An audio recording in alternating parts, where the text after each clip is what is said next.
year from Satan for them, right? Like it has been every day. I can't tell you how much we're talking about either some political issue or the fires have affected us or this or that. Like it's been the worst year ever, okay? So the bitterness and the catastrophizing, they come in and they're like, this president, he's going to ruin our lives. That's it. I have a patient who she now literally is looking up ways to move to Canada. And I was like, hey, guess what? He wants to turn Canada into America. So if I were you, I would be careful. Find another country. But like you see, this idea of she's catastrophizing. Oh, I hate this president, so then I'm going to like leave America. I'm like, calm down. Pull it together. It's only 4 years. Okay? If you're having a hard time letting it go, then you know it's resentment. Or if it hasn't reached the level of resentment, it will. Because if you're having a hard time letting it go, it is just going to build up and become resentment.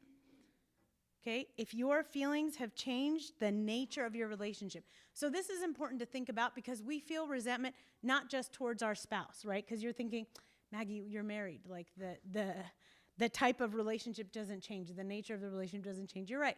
But resentment can show up in family dynamics. It can show up between you and a coworker. It can show up between you and God.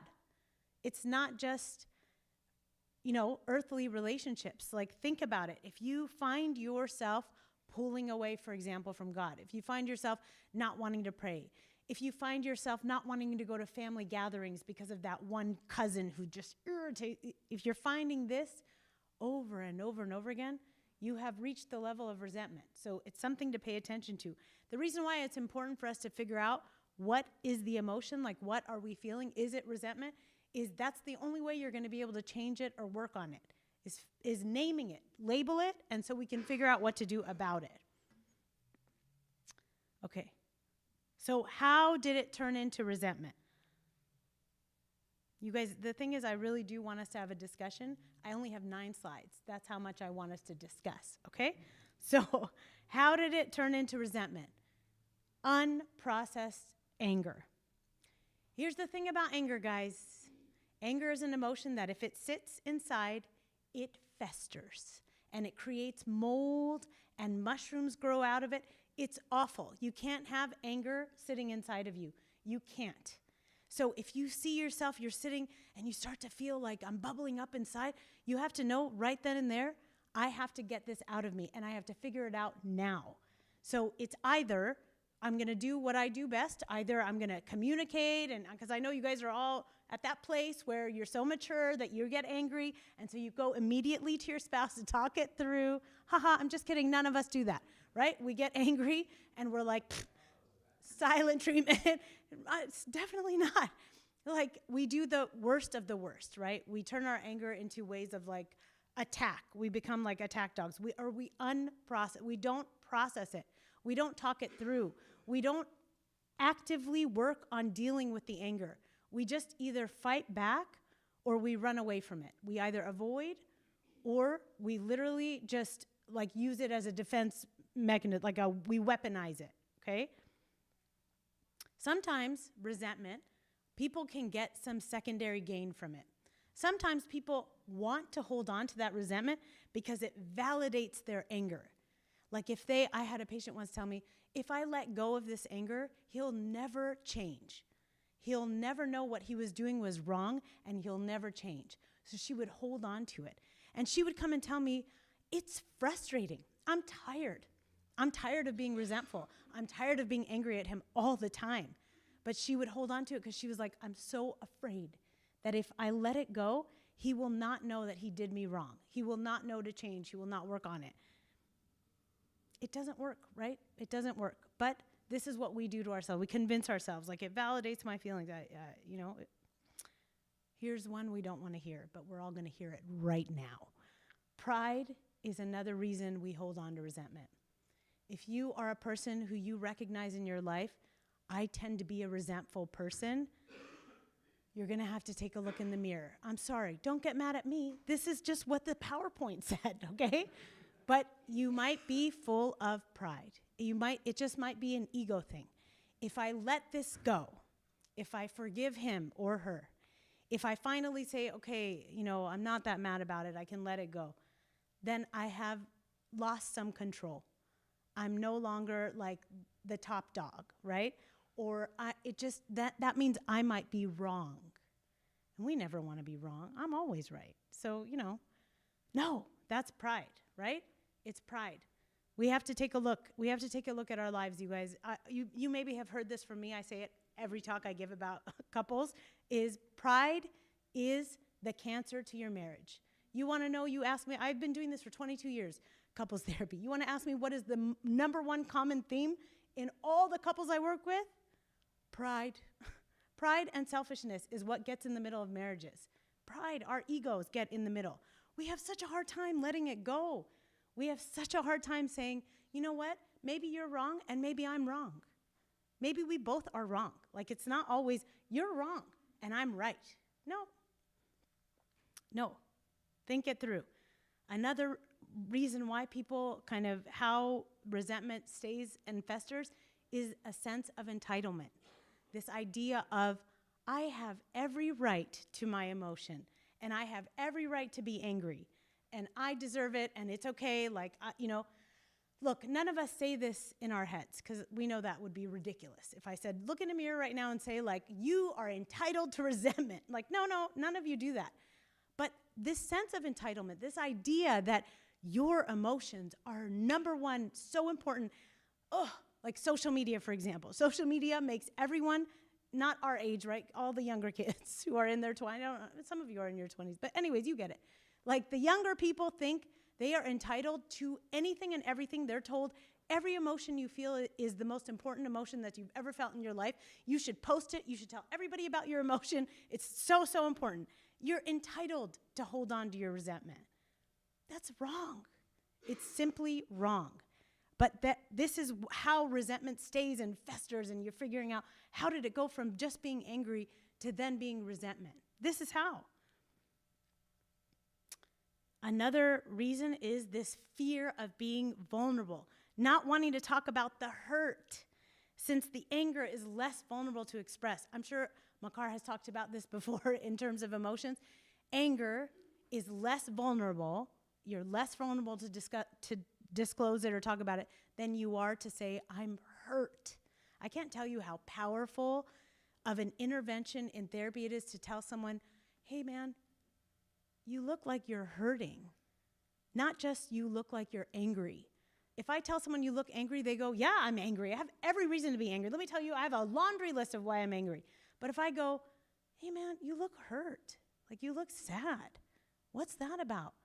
Then it's like, whoosh, waterworks, because you're touching that vulnerability, that raw spot in our hearts of like, yeah, I feel sad. Go ahead, Rami. So say again, Rami. Eastern culture, not for those who were born here.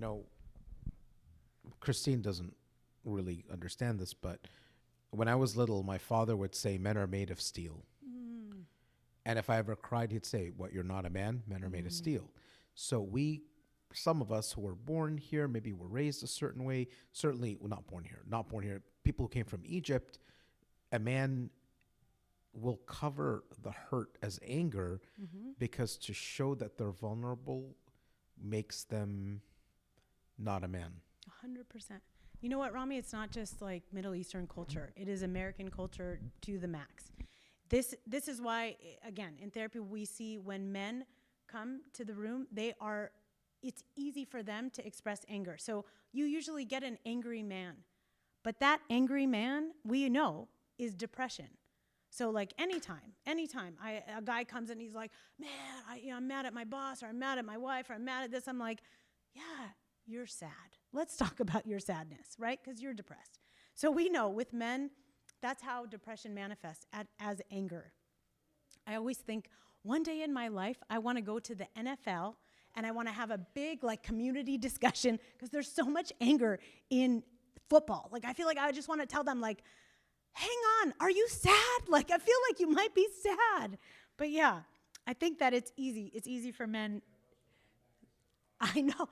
Listen, I bet you I could. Give me one of them. I bet you I could. I bet you. Let's see. Yeah, so that fear of expressing that vulnerability. Yeah, Makar.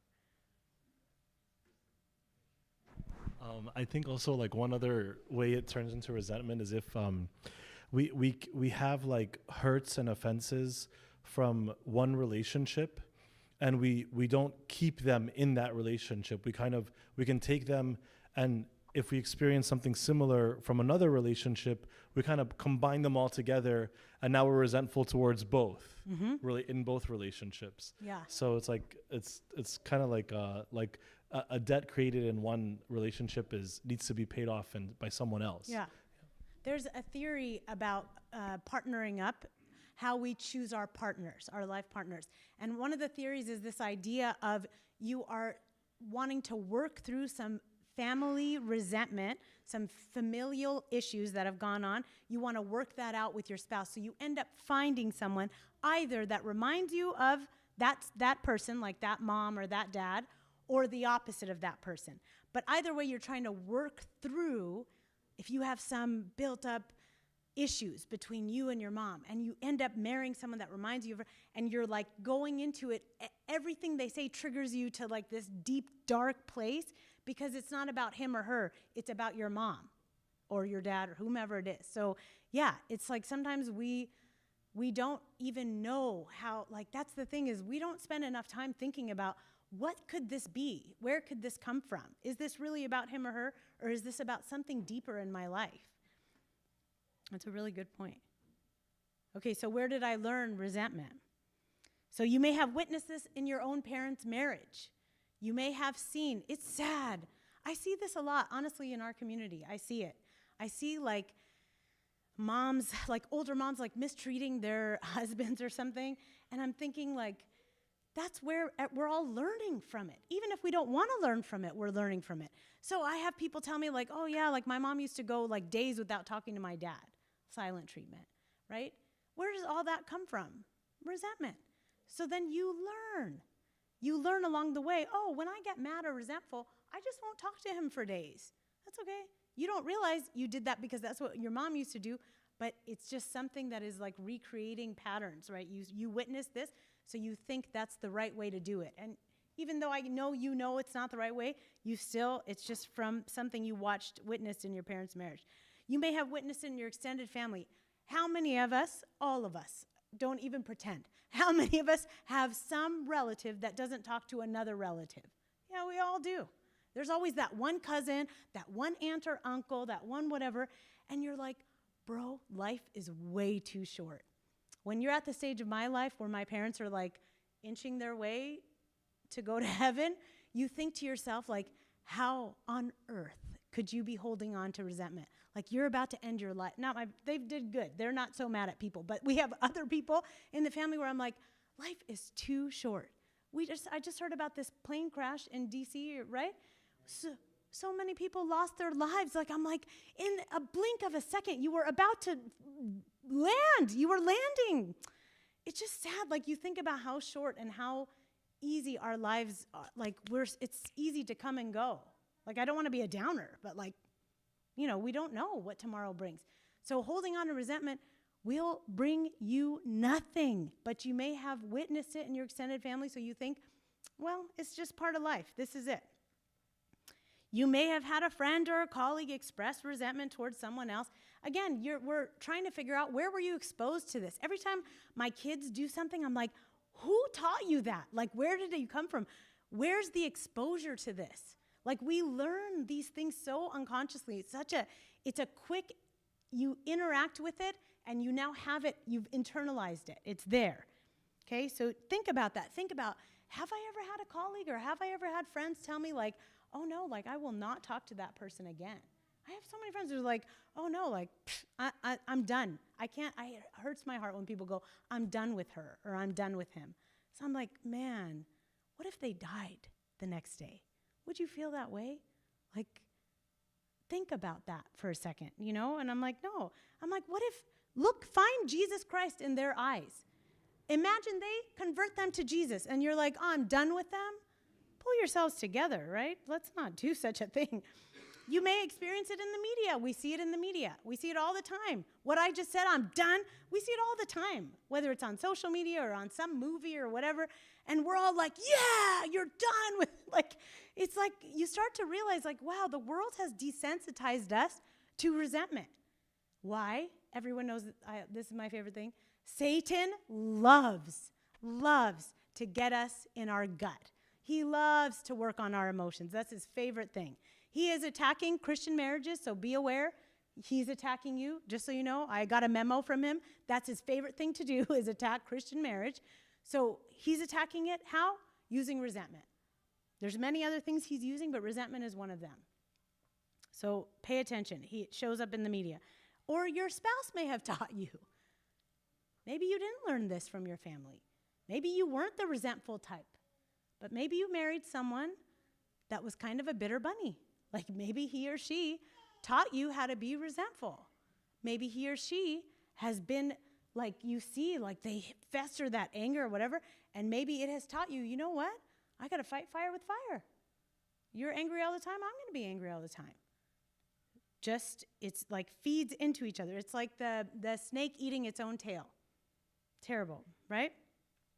You guys know I could talk about attachment theory for hours, so I'm just going to quickly, we want to figure out, how do our attachment styles play into resentment? Because everything, the way that we attach to people, everything interacts with each other. So your attachment style interacts with how you're willing to let your anger go, okay?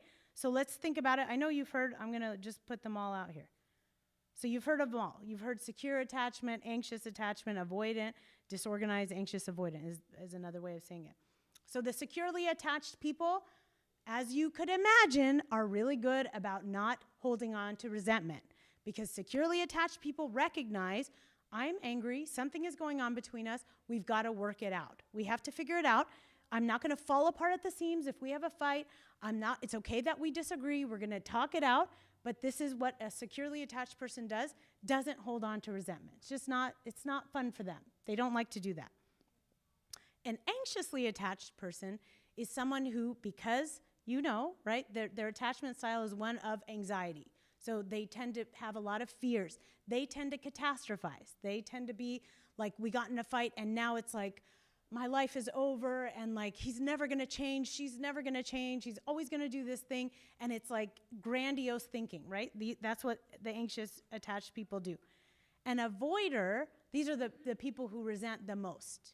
If you're an avoidant attached, if you're like sitting there going, oh, don't let her say anything about avoidant, because that's what I am. Okay, heads up. Like this is your favorite thing to do, because you're avoiding. You feel anger, or instead of wanting to deal with the issue, you want to avoid it.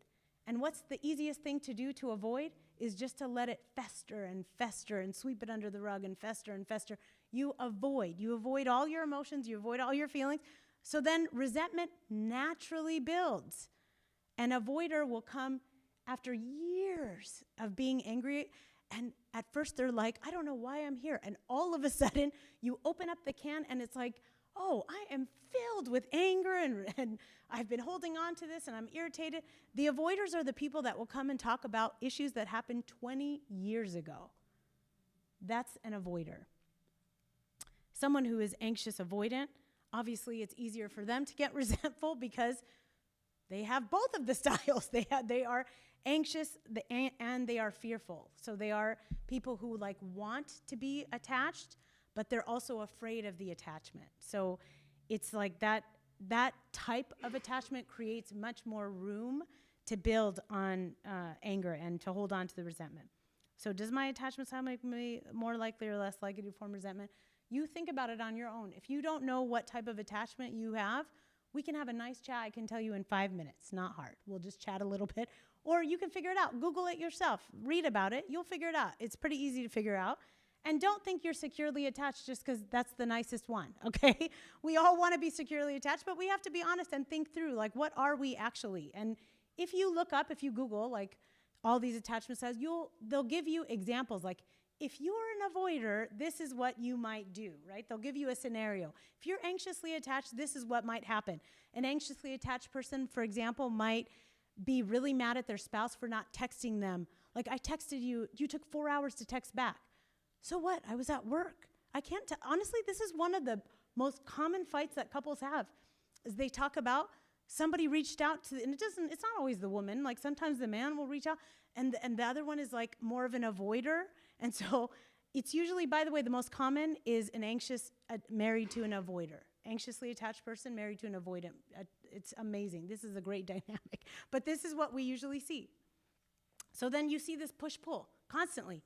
It's like we play a game in therapy. Like we're just pushing and pulling constantly.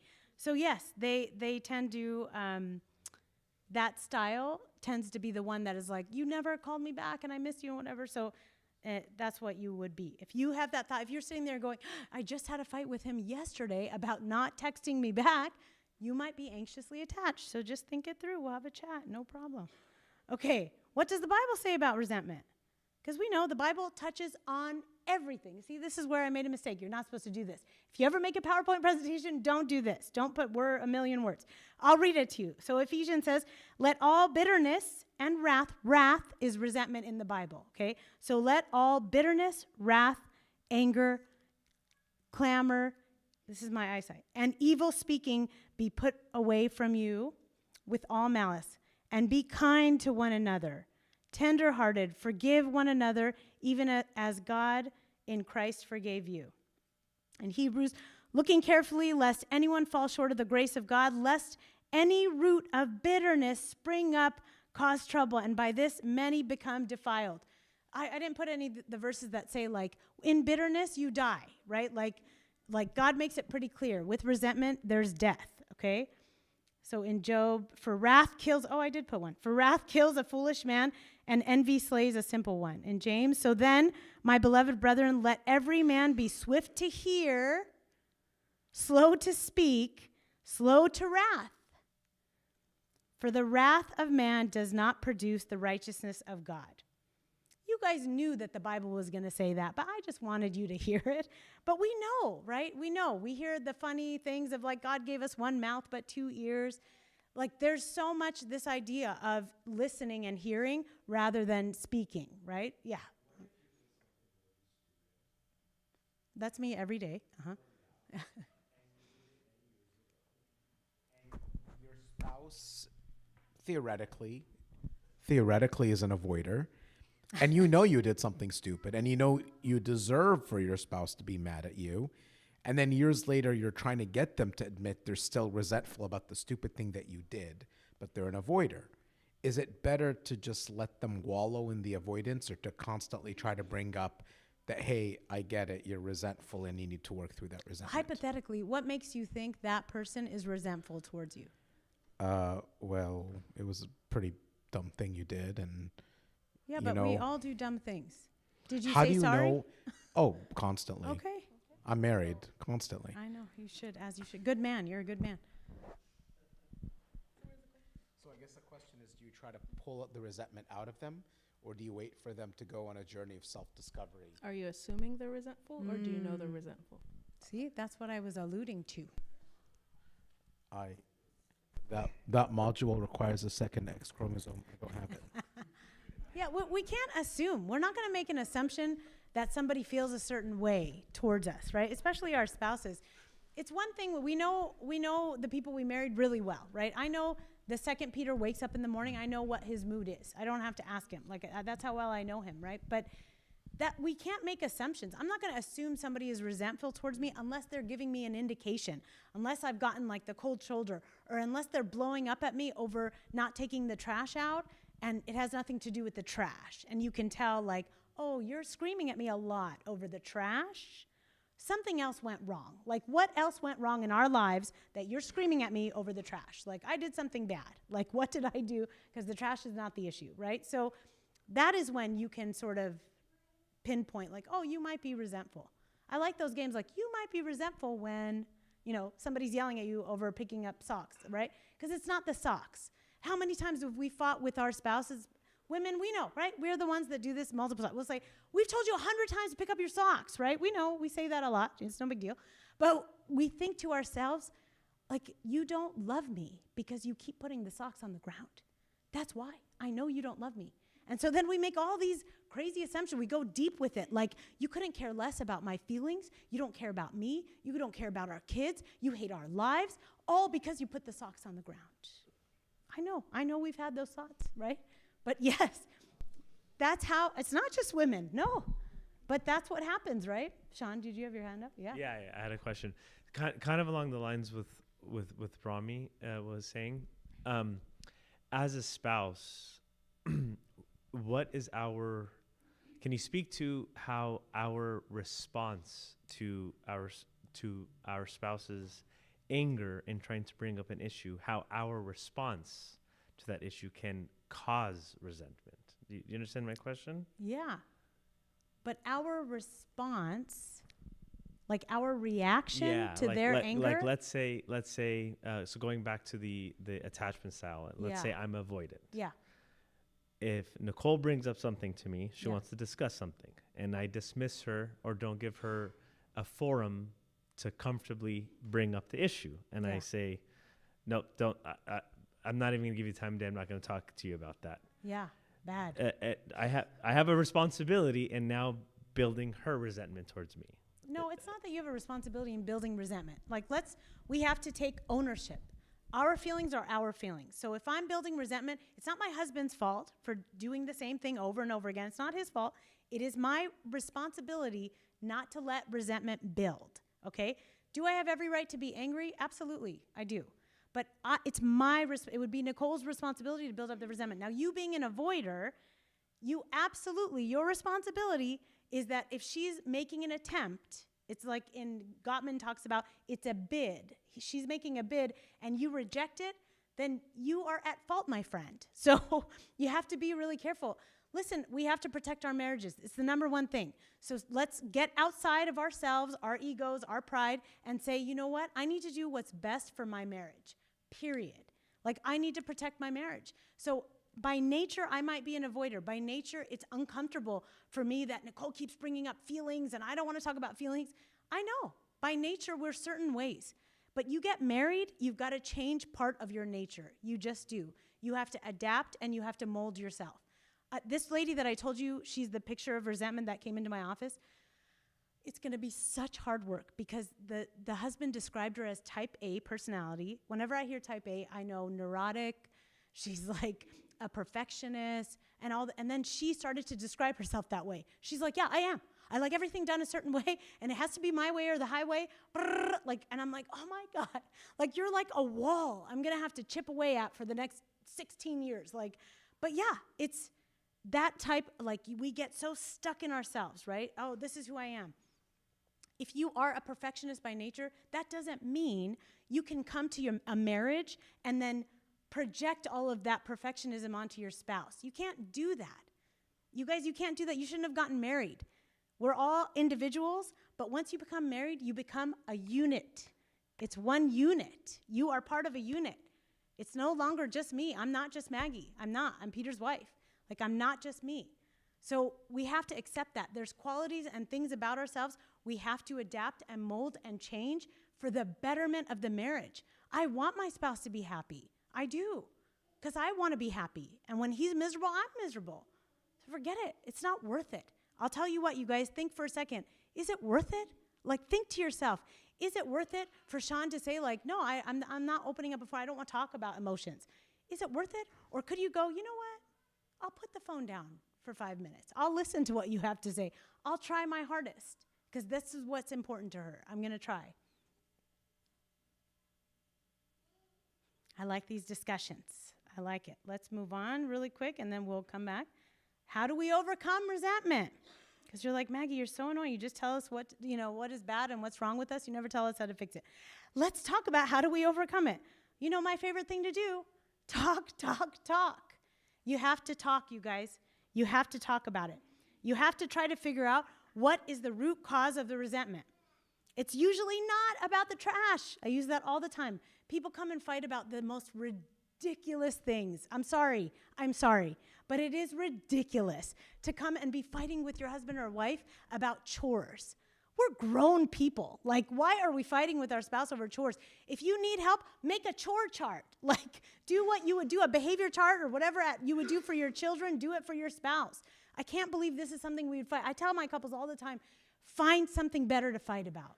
Find something better. I'm sure you could. Find something better. because you're fighting about trash or cleaning. He doesn't clean the toilet. My God, like, I'll hire you a cleaner and you won't need to pay me for therapy anymore. Okay, let's move on. Find a solution, you guys. That's ridiculous. So look to the root cause, because it's not the trash. Look for the root cause. What is it that's making me so mad? Okay. Talk to the source. What? Talk to the source of your resentment calmly with the intention of resolving the conflict. Do not approach your spouse, the one that you are resentful towards, or it might not be your spouse. It might be your mom. It might be your dad. It might be a cousin. Someone you're feeling resentful towards.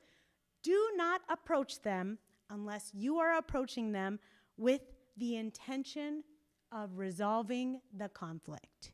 If you are trying to approach them because you're mad and you just want to make them feel ugly because you feel ugly, it's just not going to be helpful. I'm just telling you now. If you're approaching someone in anger and bitterness, you will get nowhere. It's a useless conversation. Sometimes I know, like, I'll tell Peter, like, I need to talk to you about something, but I'm pretty mad. So just give me 5 minutes. Like, I need to go take a breath or whatever. I can't talk to you about it now because I'm mad. So let me just go cool down, take a deep breath, and then we need to talk about it. But right now I can't. I need a few minutes, okay? Think about it. Think about what will be helpful in this moment, right? Forgive, forgive, forgive. We all need forgiveness. If I stood in front of you right now with the sins that I have done just in the last 2 hours, I would need to beg you for forgiveness. I really would. You guys, we all need forgiveness. We all do. Your spouse is someone you chose to live with for life. For life. Forgive them, because you'll have better things to fight about later, trust me.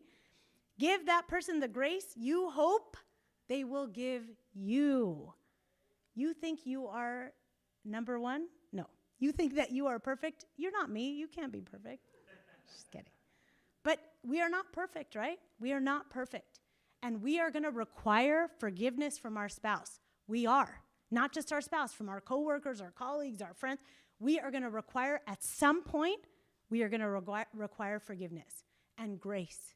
And if we're asking them to give that to us, you darn well better believe we should be giving them that. Okay? You know, the idea of do unto others as you would have done unto you, this is like we've heard it since we were 2 years old, right? And yet somehow in marriage, we forget. Somehow in marriage is like, no, Maggie, he deserves what he's getting. He deserves the doghouse, or she deserves to go sleep on the couch, right? No. Give them grace. Give them forgiveness. Listen up. Forgiveness will free up the mental energy it takes to be angry at someone. Raise your hand if you've ever been angry at someone in this room. Not someone in this room, but raise your hand if you've ever been angry, right? How much mental bandwidth does it take to be angry? So much. When I'm angry at someone, I feel like it's all-consuming. I can't think about anything else other than that anger. It weighs so heavy on me. It's such a burden. It really is such a burden. I hate it. I hate feeling angry. I really do. And when you can forgive, when you really genuinely can forgive someone, the weight is lifted, literally lifted from you. You feel lighter. They talk about this in psychology, the idea of like weightlessness, like you literally feel like you can float, like you have lost weight, right? So forgiving someone will free up that mental energy for something else, okay? Practice gratitude, being grateful. Think about like any time I work with a couple, especially when they're coming, like this couple who came on Thursday, when they come and they are like in it, like these people had just filed for divorce in January, beginning of January, and they put it on hold because they expect that I'm going to change their lives, right? I'm like, hey, guess what? Tell your lawyer, like, call them up. You might, not be putting that on hold for very much longer. But I was like, you're coming, you're at the end of your rope. You got to the point of not only talking about divorce, but taking the step forward. You're at the end of your rope. And I will ask them, what did you fall in love with her for? Why? Why? Good-looking man, good-looking woman, nice, intelligent. Why did you choose her? Why did you choose him? Just to get them to remind themselves like, man, I am thankful for things about him. I am thankful for things about her. Practice gratitude with your spouse. And this is, honestly, we should practice gratitude in life in general. Again, when you're gracious and you're thankful for things in life, when you practice gratitude on a daily basis, it's hard to be angry and bitter about things because you're thinking constantly about, well, what am I grateful for? When I was in grad school, we did the whole like gratitude journal. You know, you all know about those gratitude journals. And I would say to myself, oh, how annoying. Like every day I have to write 3 things I'm thankful for or happy, you know.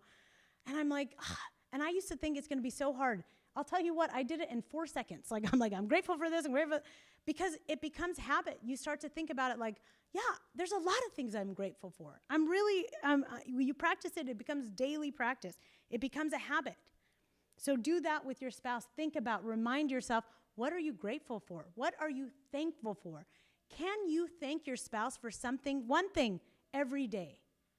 Can you say thank you at the end of the night? Like, honey, I just want to thank you so much for fill in the blank. Maybe he folded the laundry today. Or thank you for being so sweet to our son. Or thank you for giving me a hug when I came home. Thank you for filling up gas in the car. You know, being thankful is really nice. Pray that God take away your resentment. We all know this is a Sunday school answer, but it's true. How many of us really pray that God takes away the resentment? It's a hard thing to pray because you're saying like, God, you take away a feeling I have, a feeling that I have created because I have held on to it. You're telling God, please take this away from me. That means you're humbling yourself to recognize I need to stop feeling resentful. If you're praying that God take it away, then you have recognized you shouldn't have it. So pray about it, okay?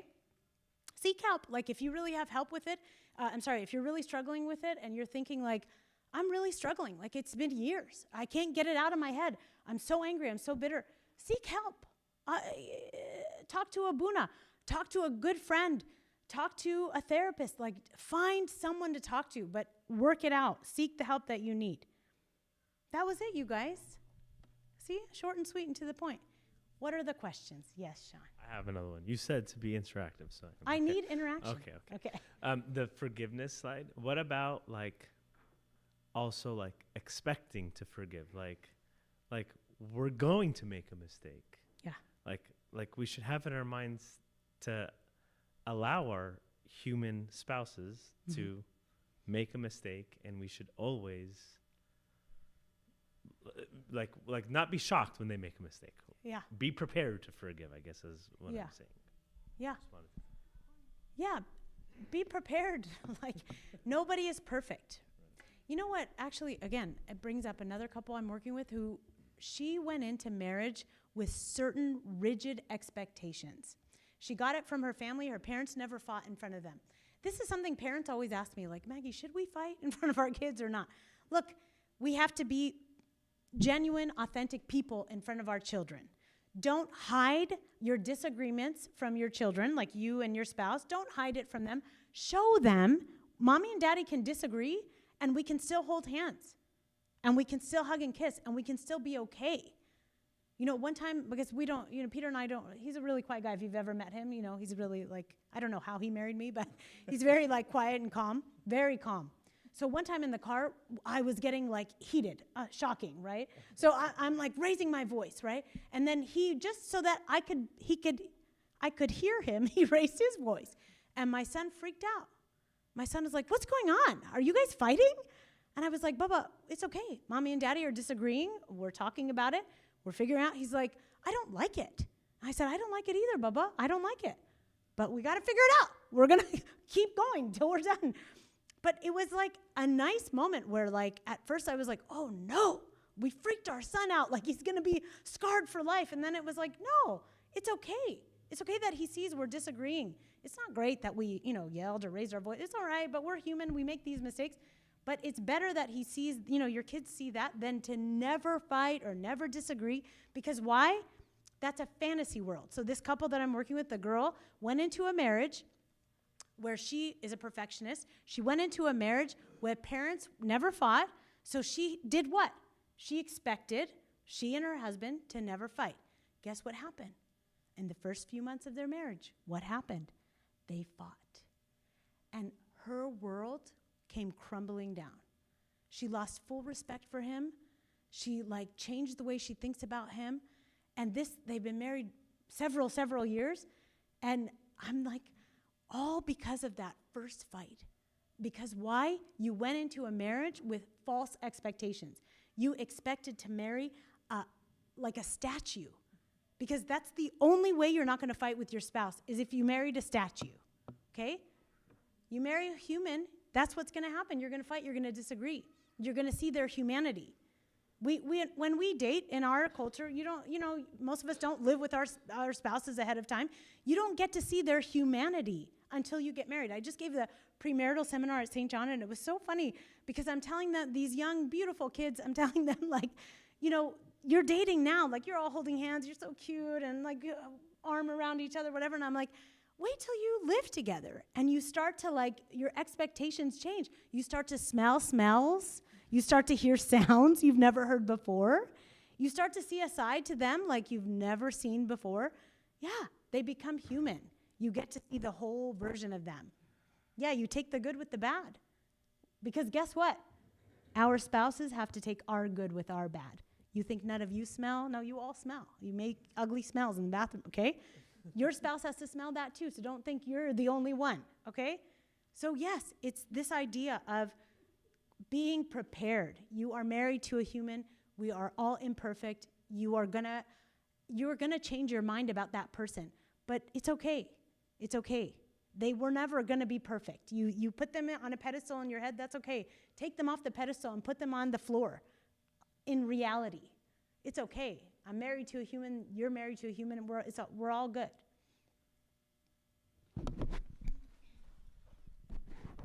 So you say, like, forgiveness is one of the ways to overcome resentment. So what happens when you're trying to forget? That doesn't, like, how do we overcome resentment, but we can never forget something that happened years ago or something like that? Like, so I feel like It's a good forgiving is a little easier than forgetting. It's a good point. And then when you can't forget, it's just like resentment. Well, no, so it's a really good point. We aren't Christ, so I wish we could wipe our memories clean, but we cannot, okay?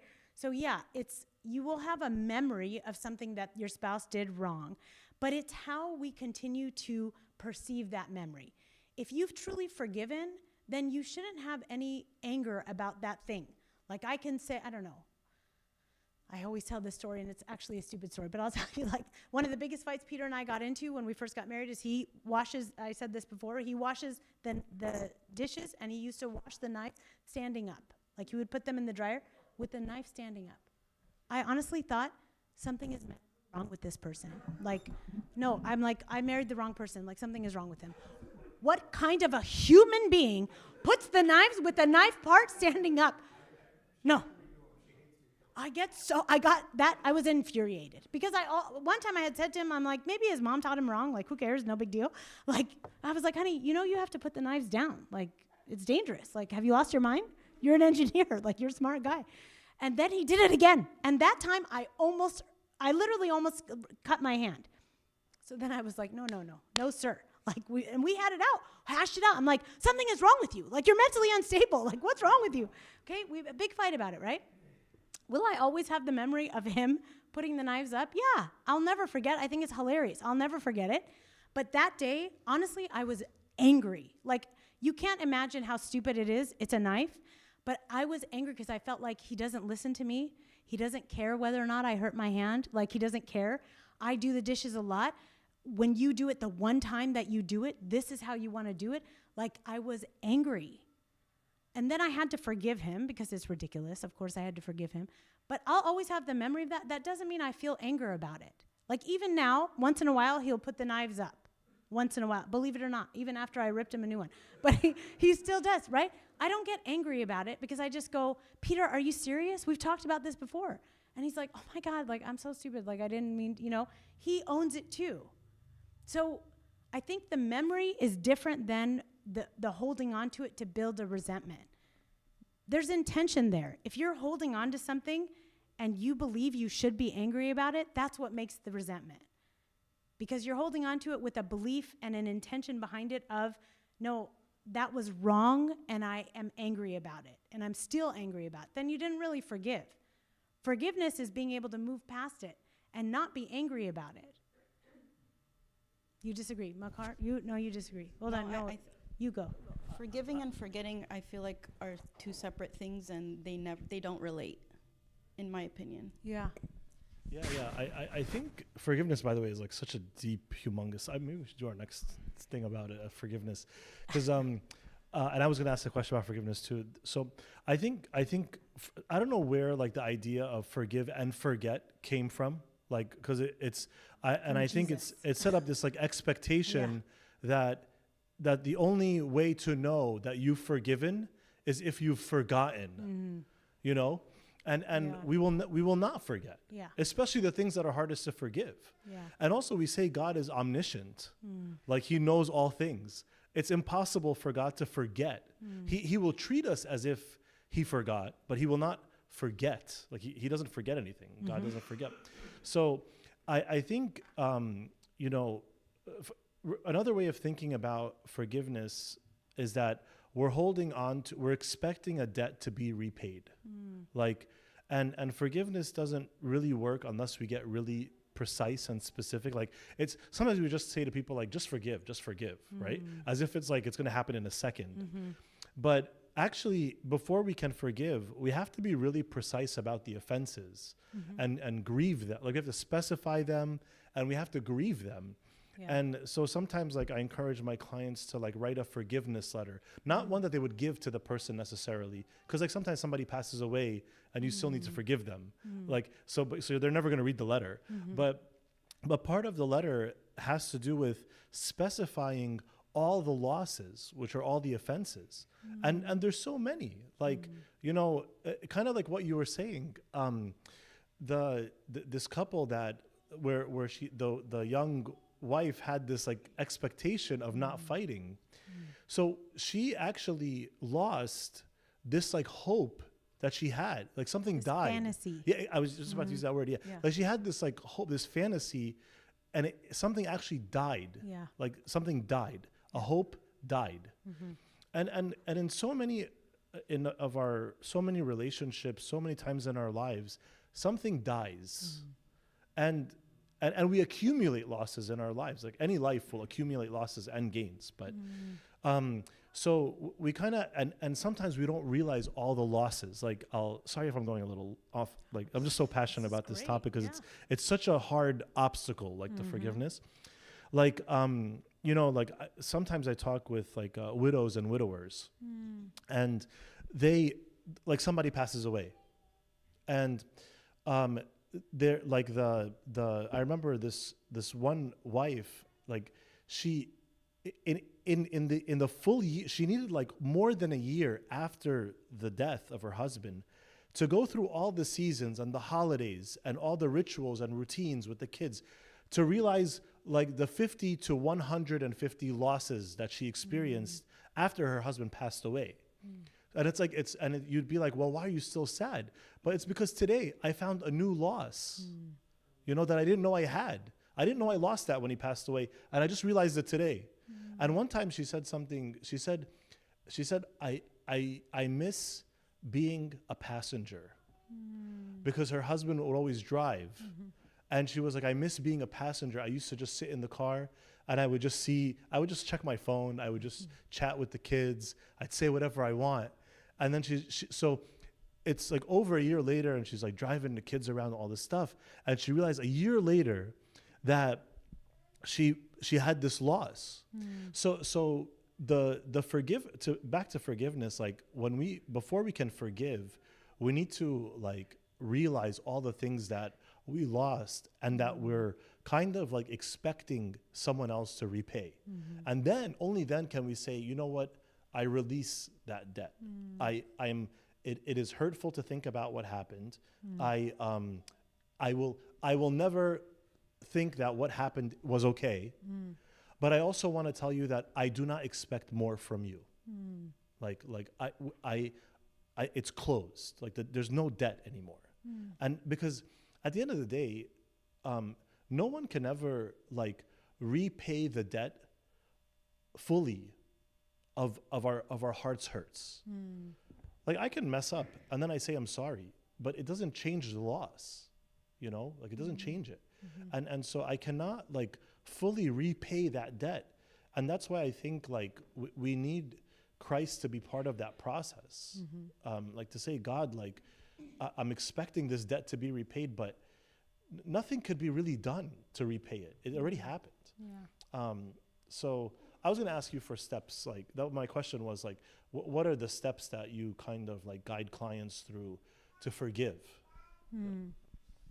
Yeah, I mean, I think the first thing is to identify, like you're saying, Makar, like the idea of identifying, did I ruin it? No. Identify like what it is that you're really angry about, what it is that you're upset about, what it is you have to forgive, and then identify the reasons why that person needs forgiveness. Like, what about them caused them to do fill in the blank, the thing? Like, we have to understand more. You can't just like be mad. Let's say one of the hardest things that we all know in a marriage would be betrayal, whether it's like infidelity or someone, they betrayed you by telling your secret to somebody else, or somehow you feel betrayed, right?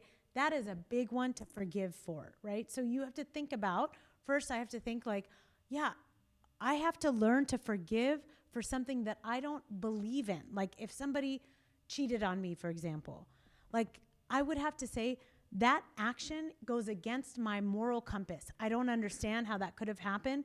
And I still have to give you forgiveness. When Jesus sat on the cross and forgave us our sins, forgave the people who were killing him. Somebody is literally killing him, and he's saying, forgive them. Like, we are never going to be like Christ, but I just want to learn from it. Like, I want to be able to learn from it and say, something like a betrayal, I still have to forgive.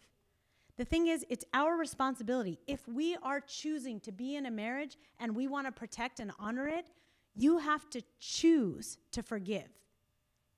You have to choose to forgive. That person, like Makar is saying, that person can't do enough matanyas to earn your forgiveness.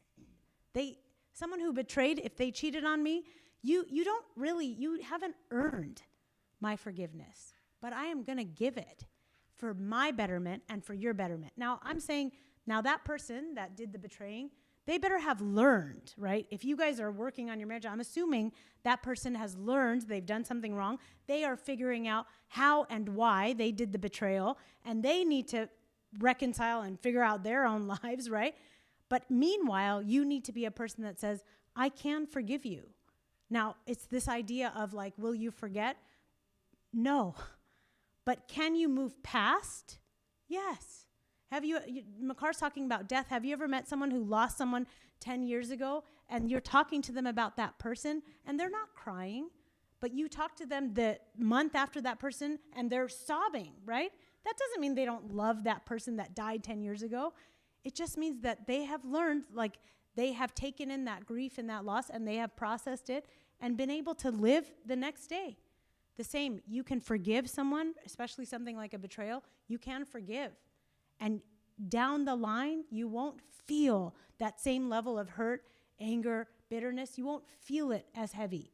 You just won't. That time heals all wounds is true. It literally is true. You have to give it some time. You can't expect that those feelings are going to go away like tomorrow.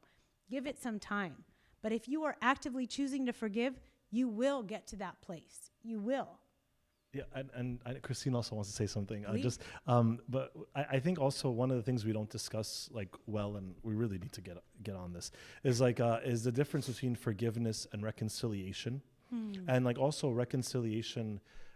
A related topic is like trust again, and so it's just because we forgive. Sometimes people hold back their forgiveness because they don't want to give any message or indication that they trust again.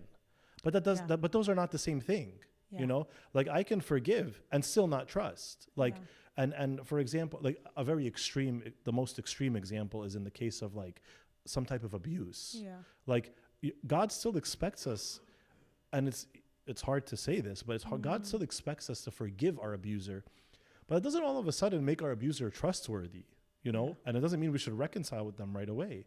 And so I think that's like connected to what you're saying, where that time heals all wounds. Like the forgiveness and the trust timelines can be very different. You know, like I can forgive sooner than the trust comes, because the trust must take time. Yeah, Like it it's must a take building. a long time. Yeah. But it doesn't mean I can't forgive and Yeah. walk down that path slowly, of very, very gradually, Yeah. like getting the trust. And just one more thing. But like, sorry, Makar, because yeah. I want to add to what you just said, that this first step, though, is forgiveness. Yes. Like Yeah. step one. Yeah. And then building trust, step two. Yeah, because you you're know? not going to try to build trust with anyone Yeah. if you're bitter towards Yeah, them. exactly. Like there's not, that's, Yeah. it's like, why try to build trust if I'm not, there's no chance of having a relationship Yeah, because of my exactly. bitterness. Like Yeah. there's no point in trying to trust them if I'm not even trying to have a relationship, because I'm not going to try to forgive them at all. Yeah. I remember it just happened to be another widow. Like she was Mm-hmm. saying, in the time of her grief, she was remembering an offense that she did towards her husband. And I remember she said, I said to her, hey, like, you know, he forgives you, Yeah. you know, like I wish we could hear it from him, but we know he's like, there's no bitterness where he is anymore, and he forgives you. And she said, but how do you know? Like, I don't deserve his forgiveness. And I said, that is exactly the point of forgiveness, that we don't deserve it. There's no way to earn it. Like forgiveness is just owned by each person entirely, and they give it, you know, or they don't. And but it's not like we're waiting. There's no way to like repay it. Sometimes an apology can make it easier. Sometimes an explanation can make it easier, but it's not necessary. Like Yeah.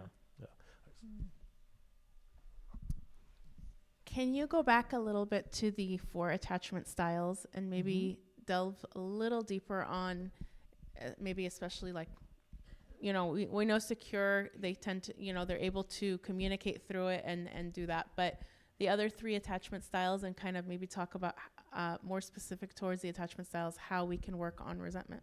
Yeah. So you're saying forget it secure since none of us are? No, I'm just kidding. I am. I told you I was perfect, right? So I'm securely attached. No, the securely attached person, it's not that these people grew up in the best environments.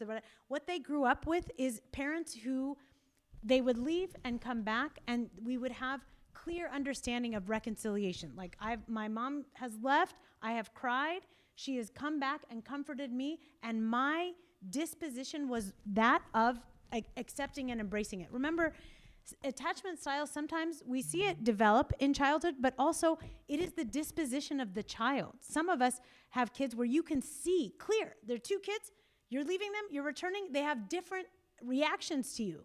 You're raised in the same home, okay? So it's not like, don't blame yourself, like I'm saying, okay? So the securely attached person is a person who understands someone abandoning me or leaving me or whatever doesn't create issues for me. I know that they'll come back, or they're leaving, but they'll come back, or I don't feel a trigger or a loss to something. If we fight, I'm not triggered by that. It's okay, we fight, I know that we'll resolve it and move on. So that's why I'm saying someone securely attached doesn't generally hold on to a lot of resentment. Someone who's anxiously attached. So an anxious attached, imagine a child, their mom leaves and they cry just like every normal kid, but then the mom comes back and the kid can't be comforted, consoled. They are just crying and they're not, and you're like, I'm right here, bro. Like, what's wrong with you? I'm right here. Because they're anxiously attached. It was caused them so much fear. There was almost like a fear of abandonment. Now, we do see an anxiously attached person generally grows up in a family where there was some moments of making them feel anxious about whether or not their parents were gonna come back, or they had some abandonment issues. Maybe they lost a relative. You know what I'm saying? Like, there could have been something. Your parents is not always to blame, but understand there are situations that happen when we're kids. We internalize them certain ways. So you might have internalized something that your parents did not intend to make you feel abandoned or whatever. Very common one is people who come from a family of divorce. Like, generally, they have more difficult attachment styles. So someone who's anxiously attached, now this is the person, like I said, you text them, or they text you and you don't text them back for hours, and they feel lost. Like, they feel abandoned, they feel rejected, they feel hurt. They're the ones that sometimes, like, they'll come report to me saying, yeah, I'm constantly being rejected by my spouse. I'm constantly being abandoned. I'm constantly not being heard. They feel like they're never being heard because like you can never hear them enough, right? It's that anxiety that is like eating away at them. So why would they feel more resentful is because, again, the idea of not feeling heard, that they just feel more anxious in the relationship. They're not secure in it. It doesn't feel stabilizing to them. It doesn't feel permanent. Yeah, it is. It's like like sand. Okay, an avoidant style, these people actually, they tend to do better because they avoid, right? That they are avoidant. So these are typically people who don't like to talk about emotions. They are typically the people that will express things like anger because that's an easier emotion to express. You might see them joyous. They might be happy people because it's an easier emotion to express than something like fear or hurt or sadness, okay? So an avoider, the reason why we say that they probably will hold on and harbor some resentment is because they don't process through their emotions very well. So they feel angry about something. They generally don't even want to take the time to like work it out, right? They'll just be like, whatever, like I'm mad. They tend to do stonewalling. You guys know stonewalling, like silent treatments. They tend to walk away. They tend to be the people that will like, be in the bathroom for an hour and you're like, where have you been, bro? And you're like, oh, I was playing games on my phone. They just avoid. Like, especially if there's some weirdness in the relationship and you see them disappear for an hour and you're like, where did you go? And they're just avoiders, okay? So they're the ones we see kind of built up some resentment. So how do you get someone who's avoidant to deal with resentment? Is you got to put a mirror in front of them. Like, you have to force them. These are not people who are like so mentally ill they can't face their emotions. They can. It's okay. There's avoiders in this room. I know that there are, okay? So it's not that you can't get them to, you just have to be able to sit them down and go, hey, man, we're going to talk about emotions today. It's happening, okay? Deal with it. This is what's going on. So you have to give them the time and the space to feel safe enough to open up. Safe enough to open up. So the disorganized, listen, generally this category, we see people that came from some trauma, okay? So this is the most difficult of the attachment styles because they flip-flop, right? 1 minute they're anxious and they want that attachment and they want to feel close to you, and the next minute you feel like they're running away, and it's confusing. Anyone who's married to someone disorganized usually comes and says, I am at a loss. Like, I'm confused all the time. I don't know what they want. I can never do the right thing. If you feel that way or if you've heard that, like, I can never do right by you, then you might be thinking like, hold on, what's happening here? Like, so this person would naturally hold on to resentment because it becomes a weapon. Remember, resentment will be weaponized. Many people use it as a weapon. We were just talking about like the idea of not forgiving. Not forgiving, like, remember when I talked about secondary gain? It's like you will hold on to that resentment because you want to feel validated, right? Like, you want to feel like, no, I have every right to be angry. He did something really bad. He keeps talking about it to everyone. He did something bad. So I'm going to feel I'm going to hold on to it. I want to feel validated. So that's where that attachment style that's where they would go with it. Christine, is that helpful, or do you have more specific questions? Okay. Safe to say what? Of course it's your fault, Rami. You're a husband. No, I'm just kidding. Just kidding, men. I love men. I'm not, the Barbie movie person, okay? I hated that movie, please. Nothing wrong with men. You're good people, okay? That's a terrible movie. If you've not seen it, don't watch it. Don't waste your time. It's terrible. It's an awful movie. Yeah. What other thoughts? What other questions? What other examples? What other confusions do we have? It looks like people want to say something, but they're like, should I get the mic? Yes, I should get the mic. That was very strange, Sean. I don't think Tony even knows how to do that. I think I just wanted to make a comment because what Liz was saying was like a really good point, that it's really hard, right? Like the everyday struggle to forget something that like probably really hurt you or like is staying with you. I guess I didn't really know how to make the distinction, but I think the distinction is that like there are consequences to what we do to each other, right? So like you're not necessarily going to forget because you're dealing with the consequences of the action. So that could last a long time. Like it could last years. You're going through therapy, you're going to talk about it all the time. Yeah. You're dealing with like whatever, I'm really bad at examples, but like, you know, you did something I told you not to do, and now there's like a consequence to our family or our finances or our kids or even to me, and I feel like, you know, really traumatized by this, that I'm going to deal with it for a long time. We're going to deal with it for a long time.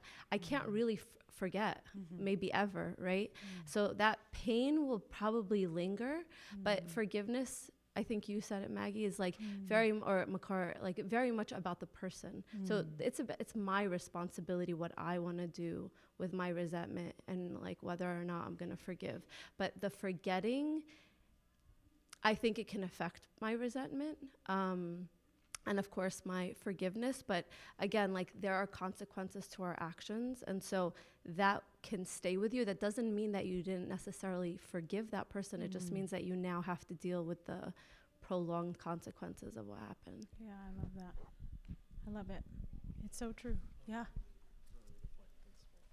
Yeah, actually, that reminded me. Oh, sorry. Did someone want to say something? Yes, yes. Yeah, go ahead, Jess. I was just going to say from like what I feel like you were saying, Maggie, was we don't forget, but it's what our reaction or what our feeling is to that memory when we think of it. Because if we've truly forgiven the person, we might think of that memory and it doesn't make us angry anymore. It doesn't make me resentful towards them. I remember it, but it's not going to affect the way I'm acting towards you anymore. Or maybe like Makar said, maybe there isn't a reconciliation, but I at least forgive you and I know we can like possibly be in the same room or like have a like just a very casual conversation, and I don't feel that anger when I think of how you hurt me anymore. Yeah. From what I understood. Yeah, absolutely. There's this really famous, I'll just tell this story. This is really famous, she's like a biblical author, and she does like Bible studies and stuff. She was sexually abused when she was little. She was cheated on by her husband, and she will talk about these things, right? And you're like, my God, these stories you're telling are horrendous. But she'll say, the reason I can tell these stories without crying, without falling apart, telling a stage of people, of thousands of people, is because I have forgiven. She obviously hasn't forgotten. She's telling a story to everybody, telling her life story. She's still married to the man who committed adultery. She forgave and is able to talk about it. So there's no forgetting. But the idea of her forgiving was able for her to talk about it without having that deep, seated emotion. So yeah, that's right on. It reminds me of a case where this husband like made a mistake and lost like so much money, and it set them back like it was like decades of savings, and they like. The wife was like in the beginning was like she didn't know what was going on. She didn't know anything was happening, and it was like for a very like just like not good reason. Like it wasn't a good reason, and then but at some point like she eventually like she just like they knew they couldn't continue like this any longer. Where like every single day was weighed down by the new reality, by like not accepting the new reality, and so. And it would just keep coming up. Like, they need to buy like, take the kids out somewhere. It would come up. Oh, well, we can't do that because of, what happened. And it can't, and it would come up like, oh, we need to buy a car. Oh, well, we can't do that because of what happened. Or remember we wanted to buy that. We can't upgrade the room for our hotel because of that happened. And it would just keep coming up. But at some point, like, thank God, like, she was able to like forgive. Yeah. And they now switch into like this partnership mode, like a team of like we're in this, but we're no longer like, you're over there like in the corner because you messed up and I'm over here cleaning up. Like let's be in the corner together and let's be here cleaning up together. Yeah. And it was like a really, it was a very profound switch that like happened but like Mary, I just like really love what Marianne was saying about the consequences point, because it's the consequences are another reason why we can't forget a lot of times. Yeah. Yeah, Marlene had something. Yeah, I just had, oh, sorry. No, I was gonna ask, and sorry if this is like kind of a stupid question, but is There are no stupid questions.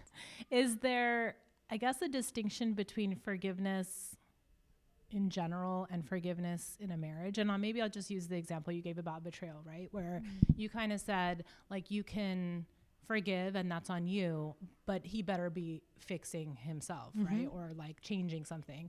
So I guess I just think about forgiveness a little differently in marriage, because I mean, and I'll just be very transparent and speak for myself. Like, it is really hard to forgive when you don't see like the other person changing or making it right.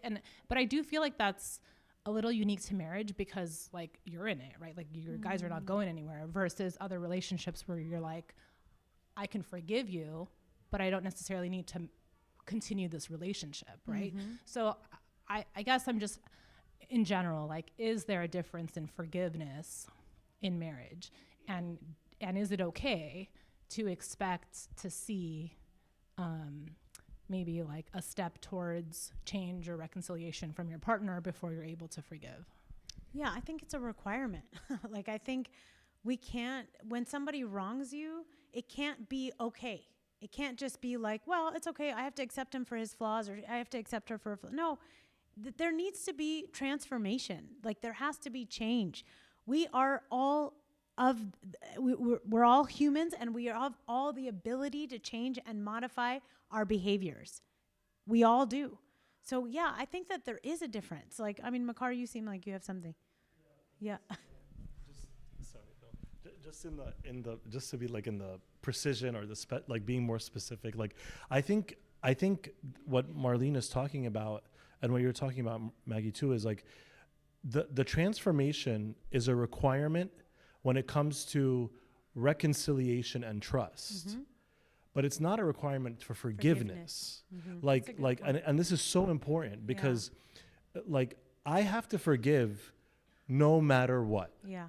Like, but God is not saying now go back into the pain, into the suffering, and get abused again. Like, God's not saying that. God is almost never saying that, right? Yeah. But he's saying you definitely have to forgive. That's a commandment. Yeah. But he's saying, hey, you're a healthy person. You're independent. I gave you skills and abilities and talents.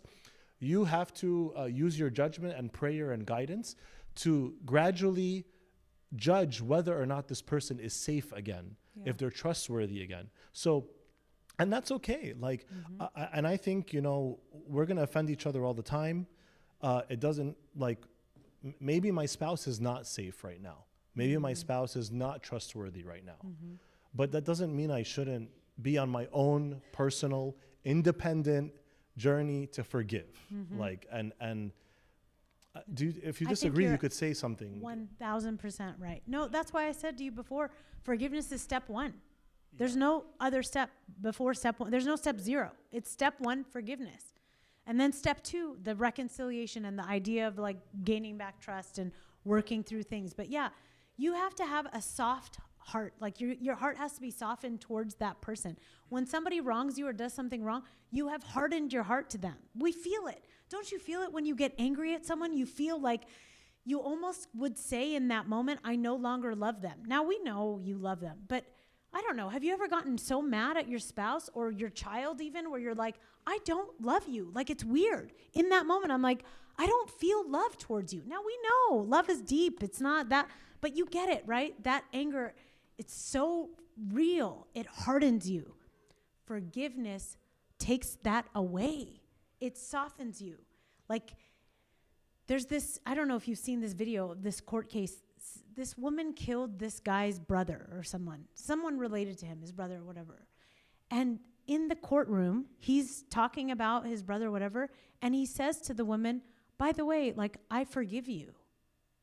And there was like a silence in the courtroom. We're like, what do you mean? And then he goes on about like how Christ forgives, and it was like, he's obviously a Christian.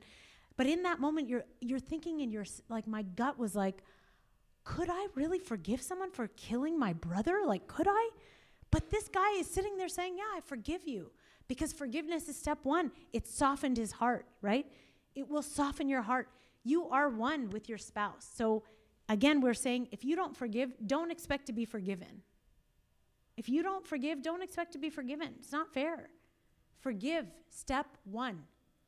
Like Makar is saying, reconciliation, trusting comes next. Step 2, 3, 4. I was going to say one last thing. I think it's really important for us to also recognize, like we're talking about really heavy topics like infidelity, selling your life savings away, death, all these things. But these, and you know, thank God, not everyone goes through those things. Yeah. I mean, death will all eventually go through, but not everyone goes through those heavy things. Yeah. So I think it's really important for us all to acknowledge these concepts still apply in our day-to-day lives. Oh, yeah. Like the knives, right? Like we have to, it's, if we don't practice this in our marriage every day Yeah. with the simple things, Yeah.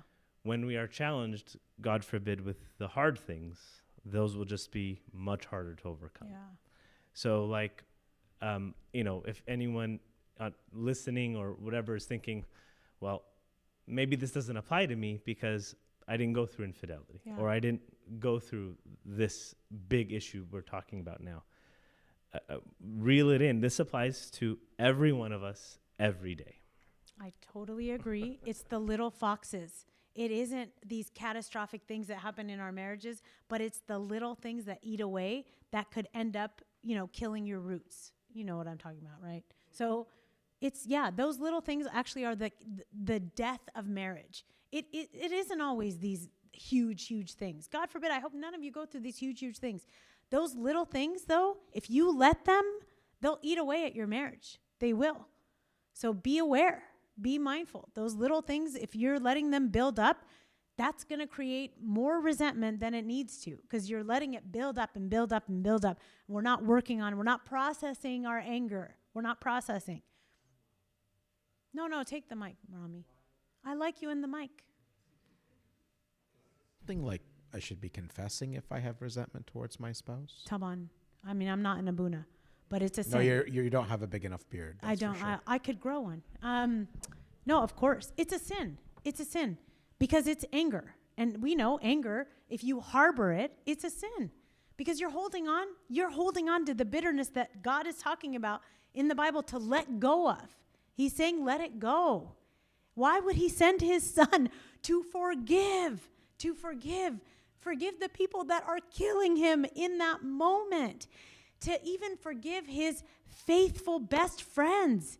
How did God know to have Judas be his best friend, one of his disciples, to betray him, and God to forgive him?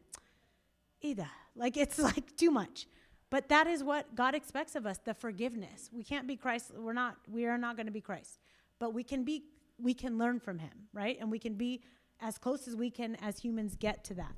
But yeah, we should be confessing it. We should be talking to God. We should be talking to our abunas. Talk about it. Get it off your chest. It's heavy. It's a heavy burden. My pleasure. My pleasure. My pleasure. I don't know what to do with it. Who wants to pray?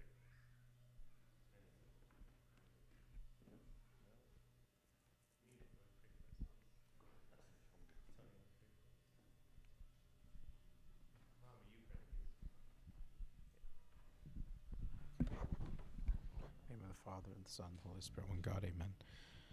Lord, help us to be tender-hearted, loving, forgiving, even as you forgave us in Christ. Help us realize that every single one of us has fallen short, and help us defeat the schemes of the devil where he fills us with hopelessness, anger, bitterness, doubt, a lack of faith, so much so that we don't see the holy seeds that brought us and our spouses together. To know that this was appointed by you before the foundation of the world for the two of us to become one flesh as husband and wife. Please, O Lord, in this year of Jubilee, this is a year of Jubilee, restore that to us which the locusts have eaten, and bring us to repentance of our own weakness and to a loving acceptance of our spouses and faith that you can return to us the joy and the love we have and sustain it for eternity. Through the intercessions of the Holy Mother of God, through the saints and the archangels and the saints of this day, hear us, Lord, as we pray to you with all thanksgiving, saying,